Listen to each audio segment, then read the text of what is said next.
And it is going to be worth the wait, because it's going to be the truest thing I've ever said, and I have never once lied to you. The real kind, he said, against my forehead, wrecked and smiling, which you have to keep choosing. Paper Vows, Episode 15, The Hand, written by Mia.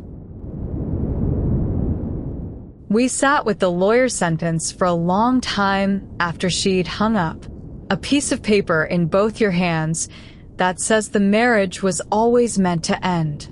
Adrian had gone to the window, to the city, to the place he goes when the only thing left to manage is himself. And I sat at the counter with Pip's terrible coffee going cold and did the thing I do, the only thing I have ever reliably known how to do, which is to think about it as a painting. And somewhere in the third cold mouthful, the despair turned over and became, very quietly, a plan. Adrian, he turned. Marcus has made a mistake. He just doesn't know it yet because he isn't a restorer, and you have to be a restorer to see it. I stood up. He's authenticating our marriage with the paperwork. And the paperwork is the single least reliable thing in the entire history of authentication. Do you understand what I'm telling you? In my whole trade, the document is the part the forger fakes first. The certificate, the bill of sale, the signed provenance, the letter from the dead collector. Those are the easy lies, the ones any decent faker can produce. No serious authenticator on Earth has ever once decided a painting was real because the paperwork said so. The paperwork is where you start, not where you finish. It tells you the claim. It never, ever tells you the truth. He came back from the window, slowly. Then what tells you the truth? The hand. I felt the whole thing assemble as I said it, the way a cleaned painting assembles under the swab. You authenticate a real work by the hand. The actual touch of the actual maker. The way the brush turned, the pressure, the penimony where they changed their mind halfway and painted over it. The 10,000 unthought decisions a forger can't reproduce because they were never decided. They just happened, the way a living hand happens. You can fake a signature in an afternoon. You cannot fake a hand. It's the one thing in my entire field that has never once been successfully forged because it isn't a thing a person does. It's a thing a person is. I was across the room now, in front of him. That contract is the document, Adrian. It's the bill of sale.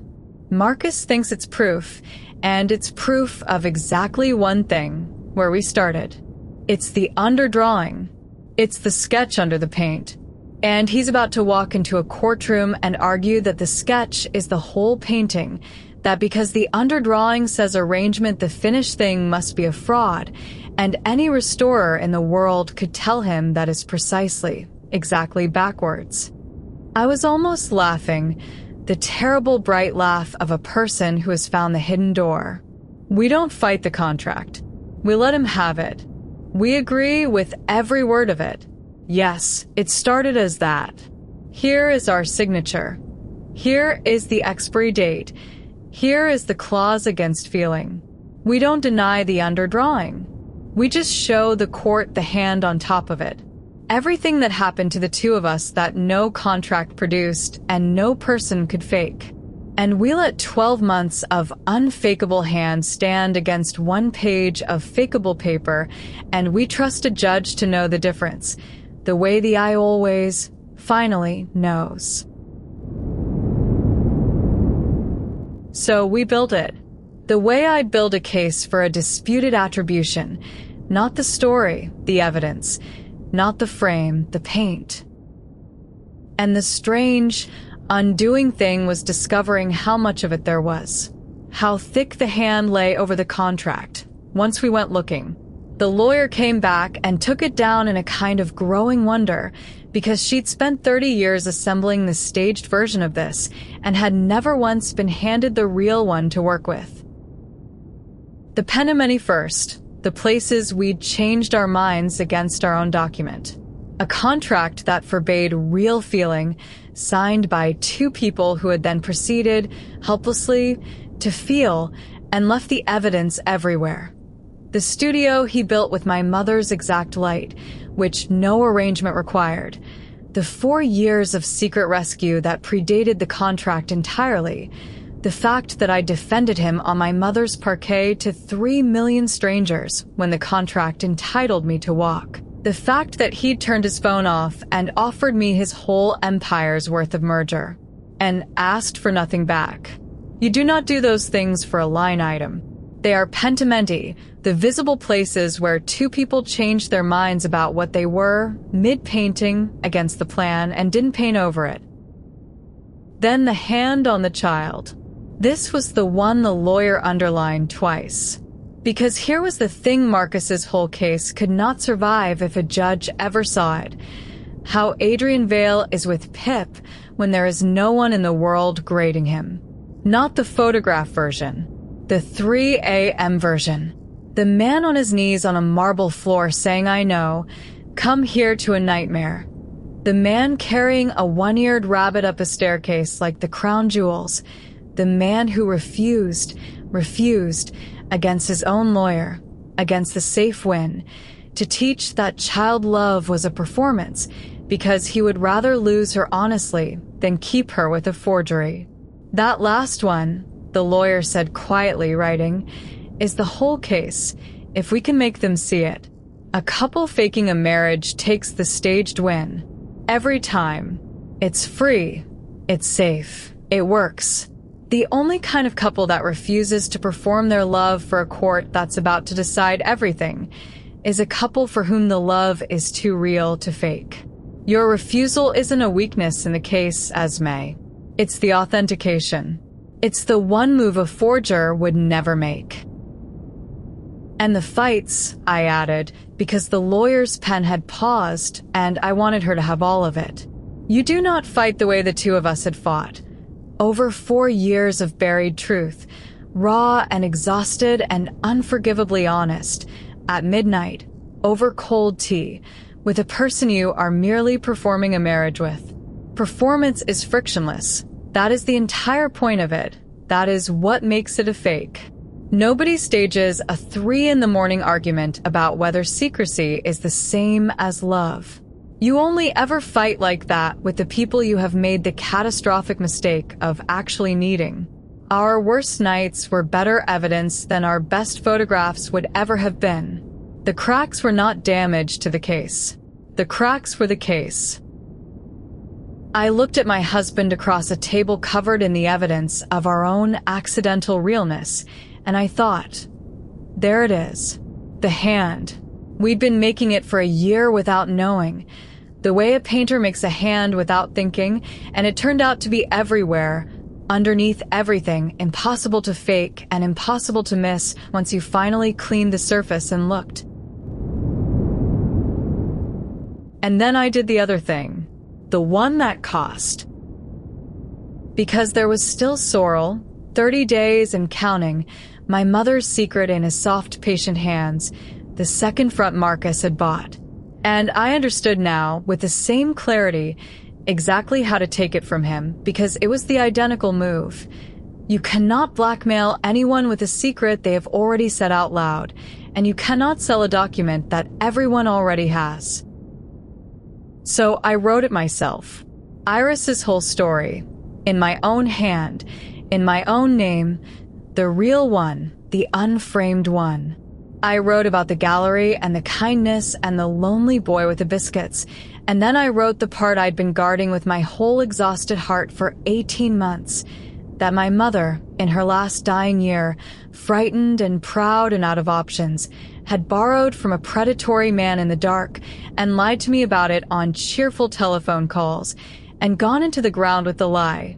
Not because she was a fraud, but because she was a human being who loved a warm room and a daughter so. Much she'd do anything, even the wrong thing, even the shameful thing, to protect them both one more winter. I wrote that the saint had a shark's lean on her, and the warmth was real anyway. I wrote that I was done, hanging only the flawless half of her. I gave the whole cracked, magnificent real woman to the daylight on purpose, and I signed it, and I sent it to the same outlet that had run Marcus's headline, and I felt the strangest thing as I hit send. Lighter. 18 months lighter. I had believed, all this time, that the secret was protecting her, my mother, her memory, the flawless plaster saint. Standing there with it finally gone, I understood it had been the other way around the whole while. The secret had been protecting nothing and costing everything, the way secrets always do, a tax you pay every single day on a thing that was never even yours to be ashamed of. My mother survived. She did a frightened thing to keep a warm room open one more winter, and she survived it, and she kept me whole while she did, and there is no version of that story that is anything other than a love story, once you stop letting a man like Sorrel hold the frame. I had been paying him in shame for 18 months on top of the money.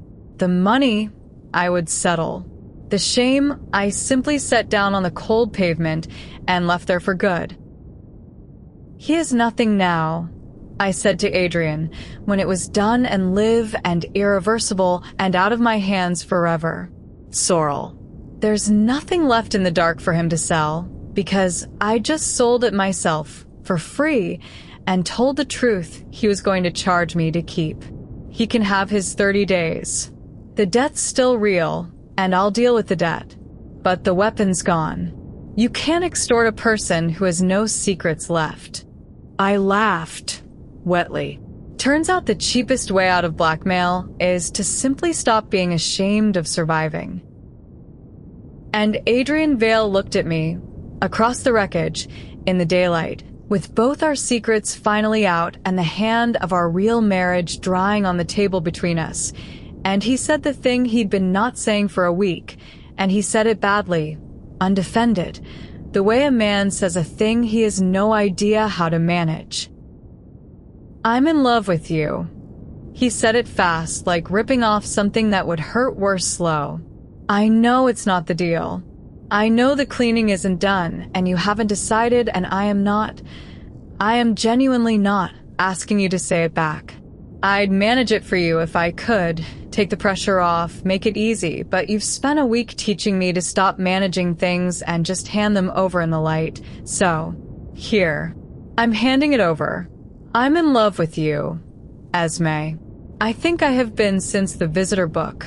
I just wanted it said out loud, by me, in the daylight, with nothing forcing it and no clause requiring it, and the door wide open behind you. That's all. You don't have to do anything with it. And here is the truest thing I can tell you about that moment, the most honest entry in this whole honest account. I felt it back. All of it. I had felt it since the kitchen, since he refused the safe lie for a child who wasn't his, since the truth under a varnish catching the light. The words were right there, the whole of them, and they were true, and I wanted to give them to him more than I have ever wanted to give anyone anything. And I didn't. Not because it was no. He needed to know it was a no. So I crossed the room and I took his face in both my hands the way he takes mine, and I kissed him, slow and sure and entirely undeniable, a kiss with no question mark anywhere in it. And then I put my forehead against his, and I told him the truth, which is the only currency we trade in now. That wasn't no, I said. I need you to hear that the way I needed Pip to hear she gets to stay. That was the furthest thing in the world from no. I made myself breathe. But I'm not going to say it back across a table in the middle of a war, Adrian, because the first time I tell you that I am going to mean it with my whole life, and there's going to be nothing on fire when I do. Not a custody hearing. Not a loan shark. Not a merger. Nothing forcing it. Nothing rushing it. No clause, no clock. When I say it, it's going to be the one thing in the room. You taught me that the not having to is the only part that's real. So you're going to get it. I promise you're going to get it. In the daylight. When the cleaning's done. And it is going to be worth the wait. because it's going to be the truest thing I've ever said, and I have never once lied to you. The real kind, he said, against my forehead, wrecked and smiling, which you have to keep choosing. The real kind. I'm chosen. I'm just not finished. We had until morning. The notice came by courier at 8. Marcus's lawyers did love a courier, the small theater of it, and Adrian read it and went very still, and I knew before he spoke that the war had found the one place under all our armor we had no plate for. They've applied for Pip to be interviewed, he said, by a court-appointed evaluator. Alone. No us, no lawyer, no rabbit. A stranger in a room with a clipboard asking a 7-year-old where she wants to live and whether her home is real, and writing down whatever a frightened child says to a stranger she's been taught to be polite to, and handing it to the judge as the deciding evidence. His hands were not steady. Marcus knows we'll never fake the marriage. He knows the hand is real. He's not stupid. He can see it'll play. So he's gone around all of it. He's going to win or lose this on what Pip, terrified, trauma-trained, certain everyone leaves, says to an official with a clipboard about whether she believes she gets to stay. From the studio doorway, paint on her hands and the rabbit under her arm, having heard exactly as much as children always hear, Pip said, in a very small voice that took the floor out of the entire house, "Do I have to do a test? About if you're allowed to keep me?" Her chin did the brave thing. What if I get it wrong? To be continued. That was episode 15 of Paper Vows. If Esme and Adrian have your heart, the next episode is already waiting. Subscribe so you don't miss it. The complete book is on Amazon, and early episodes plus bonus scenes are on my Patreon. Links are in the description. I'm Mia. Thank you for listening.